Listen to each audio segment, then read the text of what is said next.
Rajya Sabha seat என அதிமுக கொடுத்த வாக்குறுதியால் தான் நான் கடந்த நாடாளுமன்ற தேர்தலில் போட்டியிடவில்லை என தேமுதிக பொருளாளர் எல்.கே. சுதீஷ் கூறியுள்ளார். செய்தி நிறுவனம் ஒன்றுக்கு பேட்டி கொடுத்துள்ள எல்.கே. சுதீஷ், கடந்த நாடாளுமன்ற தேர்தல் கூட்டணி பேச்சுவார்த்தையின் போது தேமுதிகவிற்கு ராஜ்யசபா சீட் தருவதாக வாக்குறுதி கொடுத்தார்கள். தேமுதிகவிற்கு ராஜ்யசபா சீட் என அதிமுக கூறியது முழுக்க முழுக்க உண்மை.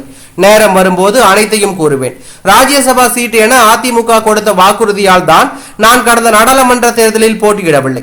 சட்டமன்ற தேர்தல் கூட்டணி தொடர்பாக கடலூரில் அடுத்த ஆண்டு ஜனவரி 9 நடைபெறும் தேமுதிக மாநாட்டில் அறிவிப்போம். விஜயின் தமிழக வெற்றி கழகத்துடன் கூட்டணியா என்பது பற்றியெல்லாம் கடலூர் தேமுதிக மாநாட்டில் அறிவிப்பு வெளியாகும். தேமுதிகவிற்கு ஒரு ராஜ்யசபா சீட் என்பதை முன்வைத்தே பேச்சுவார்த்தை நடைபெறும் என்று அவர் கூறியுள்ளது பரபரப்பையும் அதிர்ச்சியும் ஏற்படுத்தி உள்ளது.